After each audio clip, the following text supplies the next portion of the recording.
Okay, so hear me out on this. What if we had a society here in the United States that had the ability to have any type of pharmaceutical and holistic medication and therapy available, and without having the barrier of that substance being illegal? That's right, I said illegal. But basing my argument off of this illegal substance, what if I also told you that if we had this, we could have a population today that had better physical wellness and mental wellness and had more overall access to healthcare? And with that overall access to healthcare, we're able to offer these people treatment solutions that give more positive results with less negative side effects than the norm. You must be looking at me like, with our healthcare system, you must be tripping. Well, I kind of am for purposes, but not for recreational means. What I'm talking about is psychedelic therapy provided by medical professionals in controlled environments. And which leads me into my topic today, which is why psychedelic therapy should be legal in the United States. Now, psychedelic therapy, particularly on the topics of ayahuasca and ibogaine, which we'll get into later, has been a hot topic within the medical and mental health professional communities as of late.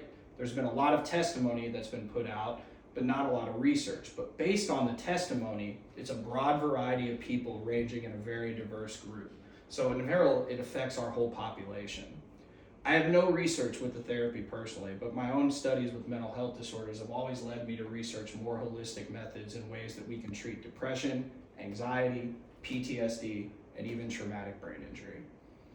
But I think to really get relevant on these therapies, we need to really look at what are the needs and the advantages. So that's where I'm taking you. I'm going to give you a brief history of psychedelics in this country, and then I'm going to give you 2 personal testimonies and then a research study done on ayahuasca. So now that everybody's in for a good trip, let's get a history lesson. So psychedelic medicine has been used as early as hundreds of years ago, maybe even thousands. There's evidence with the Mayans and the Aztecs, and even there's evidence as early as 3000 BC of mushrooms.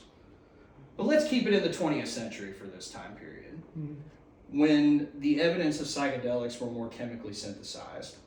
According to a source in Psychedelic, the history of psychedelic medicine in the country, it was Swiss chemist Albert Hofmann who originally synthesized LSD successfully for the first time in 1938. 5 years later, coincidentally by mistake, he tried the substance for the first time.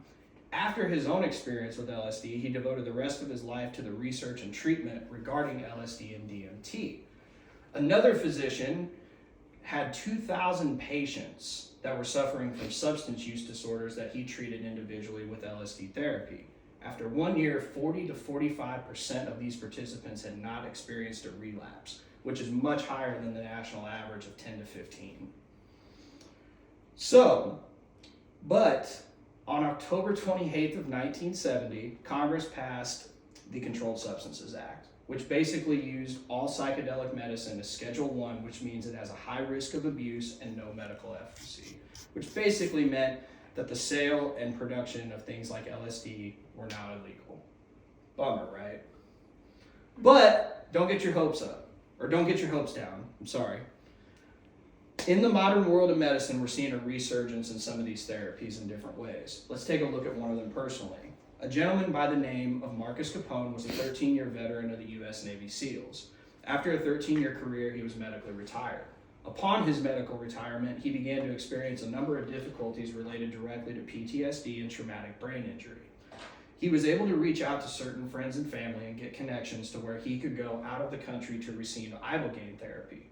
On his return from receiving the therapy, he was so moved that he wanted to find a way to create an organization so vets could also receive this therapy.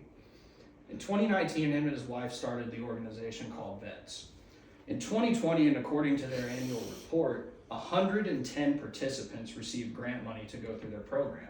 At the end of the study, 92% of these participants reported that they would recommend it to another veteran. Now, following up with that of these 110 participants, 70% reported that they had significant changes in their mood, behavior, and their overall quality of life, while 80 to 85% reporting that it was a meaningful and spiritual experience of a top quality in their entire lifetime. Now, Marcus and Amber know that there's more work to be done. In a video called Ibogaine Treating PTSD for Veterans, featuring Marcus and Amber in front of the Kentucky Opioid Abatement Commission, looking for a $42 million grant over a 6-year period to start using Ibogaine as a primary treatment for opioid use disorder. Now, following up off that, there was an amendment made to the Fiscal Responsibility Act of 2023 that allows $15 million for psychedelic therapy research in veterans that have traumatic brain injuries.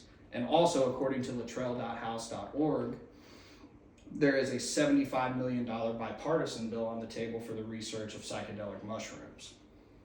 But let's move away from the military community for a minute, and let's get into my next topic, which is ayahuasca. So ayahuasca, ladies and gentlemen, is a brew that's made from the leaves of the Psychotria viridis, or as we'll call it, PV, shrub, and using the Banisterius capi vine, or BC for short. We're going to use acronyms because that was a mouthful. But according to Healthline.com, in an article called What is Ayahuasca? Experience, Benefits, and Side Effects, it is shown that both ingredients hold psychedelic properties. The PV specifically holds dimethyltryptamine, or DMT, and then the BC holds an MAO called carbolines that, when mixed with the DMT, create a very psychoactive process. Now, like Ibogaine, these treatments and drugs are used for mental health therapy. According to the almahealthcenter.com, some of the primary uses are for depression, anxiety, and PTSD. These therapies are truly allowing people to approach their mental health disorders and history in a unique experience and grow in a positive manner. Now, consulting a physician is always paramount, so please do that before seeking any of these therapies. But the results are staggering. In a study with ayahuasca concluding 28 women and 12 men, there were 28 participants after doing ayahuasca that completed a 1-month follow-up. 15 of them completed a 6-month. At the end of this study, they were found, or at the baseline of the study, there were 18 people that tested positive for more than one or more mental health conditions. At the 1-month follow-up after receiving ayahuasca, 11 no longer met the criteria for a mental health condition, 4 received significant improvement, and 2 still met the criteria. And at 6 months, only 2 people did not meet the criteria, but they showed improvement.